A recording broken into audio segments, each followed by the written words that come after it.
warahmatullahi wabarakatuh. Halo Sobat Iksada TV, perkenalkan saya Enrita Yuliana dari staf bagian administrasi finansial Sekretaris Iksada Bojonegoro. Dalam kesempatan kali ini, saya akan membedah sebuah buku dengan judul Cerdas Mengelola Keuangan Keluarga.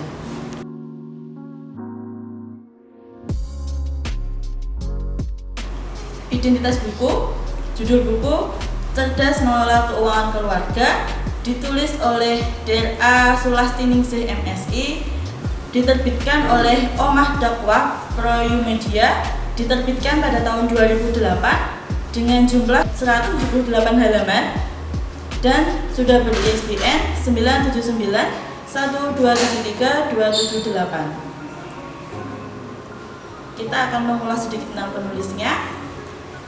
Beliau Sulastiningsih lahir di Magelang 11 Mei 1965. Beliau S1 di Setiawidya Waha Yogyakarta, jurusan akuntansi. S2 beliau di Universitas Gadjah Mada Yogyakarta, juga jurusan akuntansi. Karya yang telah ditulis beliau ada 4, yaitu Akuntansi Pengantar Pendekatan Terpadu, buku 1 dan buku 2, Praktikum Akuntansi Pengantar, Akuntansi Biaya dilengkapi dengan isu-isu kontemporer, dan akuntansi manajemen. Oke, selanjutnya kita akan membahas rezeki. Kenapa sih kita harus membahas rezeki terlebih dahulu? Karena dalam kesempatan ini kita akan membahas tentang bagaimana cara kita mengelola keuangan. Dan rezeki itu adalah salah satu komponen yang akan kita kelola dalam keuangan keluarga. Yang pertama, pengertian rezeki adalah rezeki meliputi semua anugerah dan pemberian Allah Subhanahu wa taala kepada makhluknya. Apa saja itu? Bisa berupa uang, kesehatan, tempat kerja yang nyaman, keluarga, dan teman yang baik. Karena dalam hal ini kita akan membahas tentang laporan keuangan keluarga, maka kita spesifikkan rezeki dalam hal ini adalah harta atau uang. Sebelum kita jauh melangkah ke laporan keuangan keluarganya, maka kita sebagai umat manusia, kita harus mengetahui dulu kedudukan harta atau rezeki itu.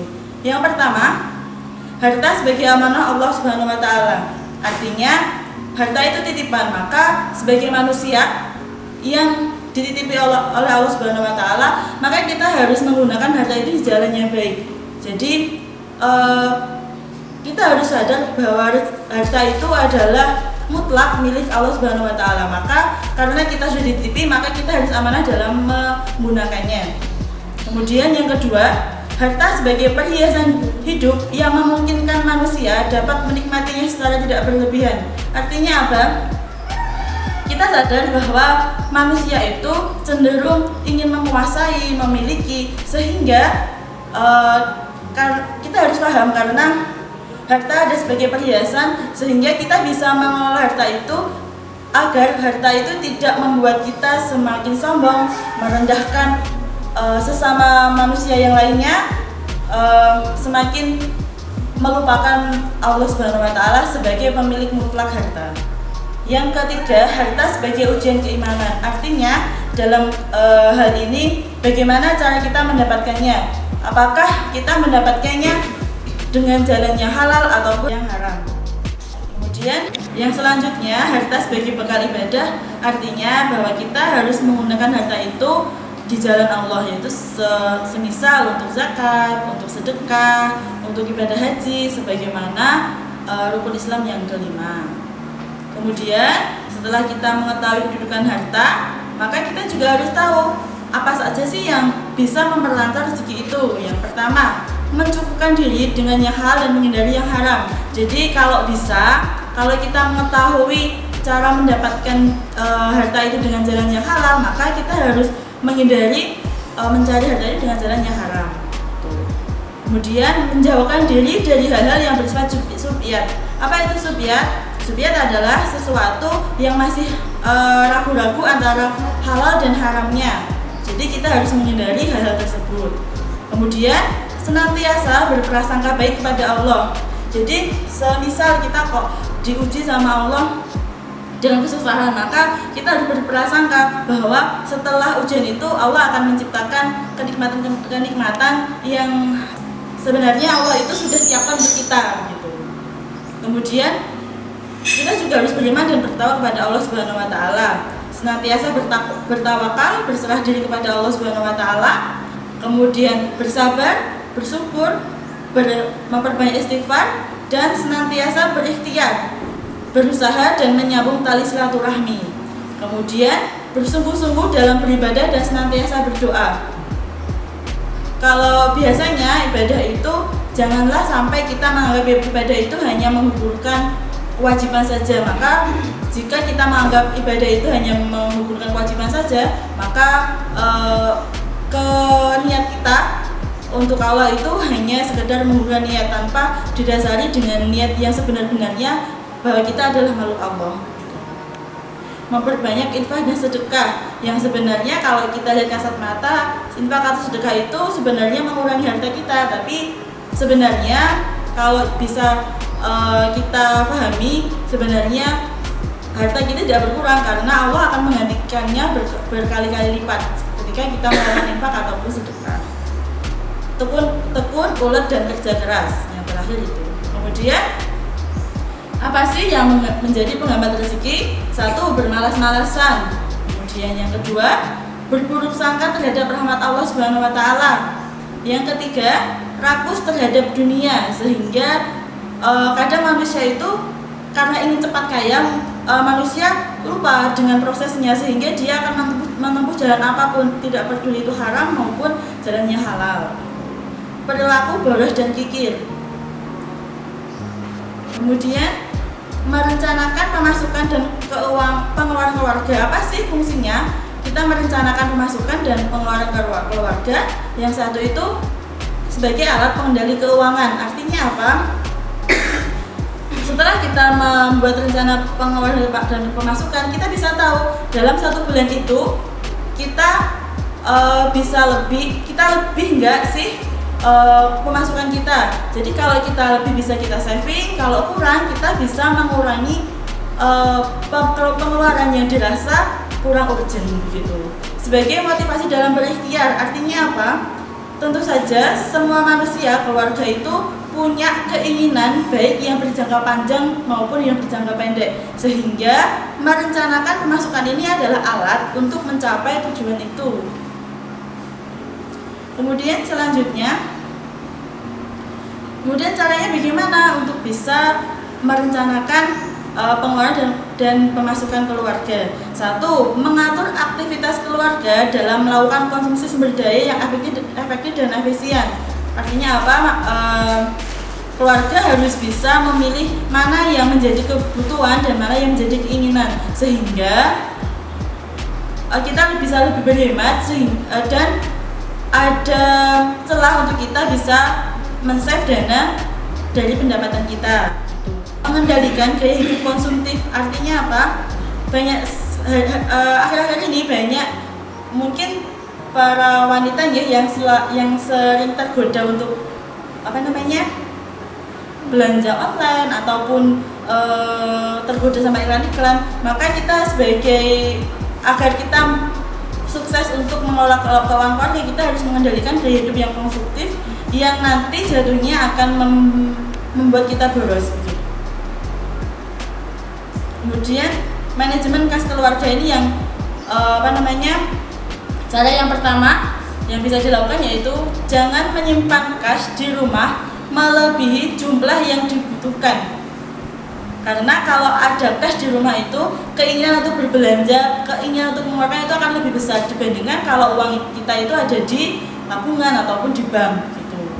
Kemudian yang kedua, jika bepergian khususnya ke toko, pasar atau mall, jangan membawa uang melebihi anggaran yang digunakan untuk membeli barang-barang yang dibutuhkan. Ada baiknya kita membuat list atau daftar kebutuhan belanja. Jadi kalau di luar daftar kebutuhan belanja, maka kita jangan membeli dulu gitu. Kemudian buatlah anggaran kas secara rutin dan rasional pada setiap akhir bulan. Berikut adalah contohnya. Misalkan kalau anggaran kita, kalau pendapatan kita 1 bulan, maka bisa kita tuliskan. Contohnya gaji suami 3 juta, gaji istri 2 juta, atau pendapatannya 5 juta.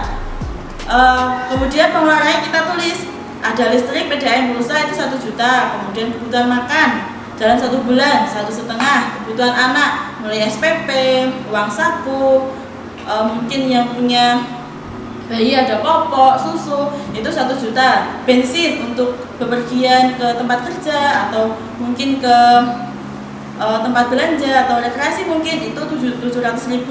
Arisan biasanya ibu-ibu itu 500.000. Jangan lupa kita harus menyisihkan untuk yatim piatu atau fakir miskin itu 100.000. Jadi total pengeluarannya 4.800.000. Dari dalam 1 bulan ini berarti keluarga ini masih ada selisih 200.000. Nah, dana 200.000 ini yang akan kita saving untuk kebutuhan yang tidak terduga, karena namanya orang ya, kebutuhan itu yang tak terduga itu kan banyak. Jadi perlunya saving itu adalah untuk menutupi kebutuhan yang di luar yang kita rencanakan tiap bulannya. Gitu. Ini kalau anggaran kita tiap bulan. Bagaimana kalau pendapatannya suami atau istri itu serabutan atau tiap hari? Maka kita juga bisa menggunakan anggaran buku catatan kas harian keluarga. Contohnya tanggal 1 Juli upah suami mungkin dari pekerjaan sawah 50.000, upah istri dari menyuci misalkan 35.000, bensin, masak, cuci. Maka kita buat tanggal, ada keterangan, ada pendapatan, ada pengeluaran dan sisanya. Jadi 1 bulan itu dari mulai 1 Juli, 2 Juli, 3 Juli, kemudian 4 Juli dan seterusnya sampai tanggal 31 Juli.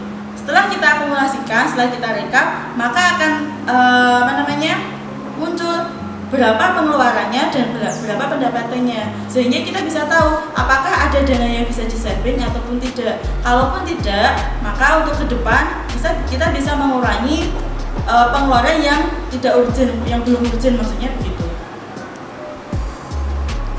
Kemudian semua ini adalah alat atau tips untuk bisa mengelola laporan keuangan. Namun semua itu tergantung individu masing-masing, apakah bisa mengendalikan diri atau mungkin kita juga tidak tahu kebutuhan masing-masing orang ya. Kalau satu orang sama satu orang yang lainnya itu sama, itu jarang sekali kita bisa temukan. Maka bagaimana cara mengelola laporan keuangan itu tergantung individu masing-masing. Bagaimana kita bisa mengerim diri kita, bagaimana kita bisa menggunakan anggaran itu lebih efektif dan efisien. Kemudian bagaimana cara kita, terutama untuk kebutuhan yang tidak penting, misalkan untuk membeli perabotan yang sudah ada, misalkan karena kompor kita perempuan ya, misalkan karena kompor kita kok ada yang baru, merek yang lebih baru, maka kita membeli kompor yang lebih baru. Itu hanya untuk gaya hidup, maka dipastikan alat untuk pengendalian ini tidak akan tercapai dalam keluarga tersebut gitu. Mungkin ada sebuah kata motivasi dari kata Indonesia, sekecil apapun uang akan cukup bila digunakan untuk hidup, tapi sebanyak apapun uangnya tak akan pernah cukup jika untuk memenuhi gaya hidup. Mungkin cukup itu yang bisa saya sampaikan. Ada kurang lebihnya saya mohon maaf yang sebesar-besarnya. Wassalamualaikum warahmatullahi wabarakatuh.